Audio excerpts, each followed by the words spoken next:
La ripercussione è una ripercussione veramente devastante, perché noi abbiamo fatto un conteggio che se la situazione rimane quella di oggi, se arriva fino al 31/12, noi avremo sicuramente 1,8 milioni in più di costi, derivati dal fatto che il gasolio è aumentato di circa il 30%, il metano del 50% e l'energia elettrica altrettanto del 50%. Noi abbiamo autobus che hanno ovviamente queste tre tipologie di trazione e quindi siamo in un contesto veramente di difficoltà. Grande preoccupazione anche nel trasporto pubblico locale per i vertiginosi rincari dei carburanti dopo lo scoppio della guerra in Medio Oriente.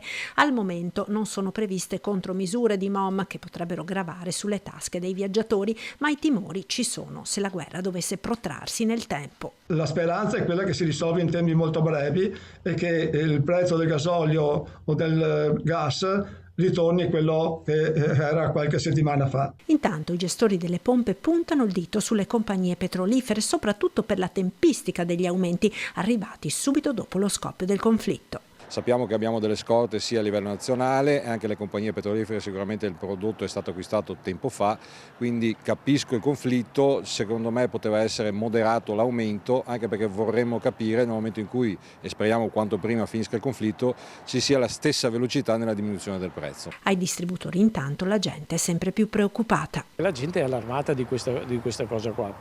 Speriamo che il periodo sia breve e che tutto ritorni come era prima. È vero che però il prezzo è schizzato in queste 2 settimane di guerra, hai capito?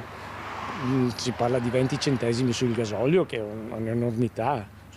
Da compagnia a compagnia, molto probabilmente è anche maggiore su certe compagnie. E da Verona, dove si è inaugurata la Fiera dei Trasporti, il ministro Salvini rilancia il nucleare. L'Italia non può competere con gli altri paesi al mondo senza l'energia nucleare, ha detto il vice premier.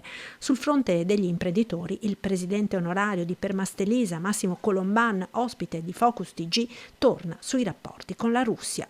Quello che io vedo necessario è che noi abbiamo bloccato le importazioni dal primario produttore che è la Russia di gas e di petrolio, che io spero che almeno riaprano queste diciamo forniture, perché ho visto la benzina ogni giorno aumenta del 5-10%, cioè una cosa pazzesca. Io spero che i nostri governanti europei e italiani riaprano, diciamo, le forniture verso chi ne ha in quantità enorme, cioè la Russia ha tutto quello che noi non abbiamo, le materie prime che sono gas, petrolio, tanto per cominciare, noi non ne abbiamo, la Russia è piena, noi abbiamo tutte le tecnologie per esportare in Russia, mi domando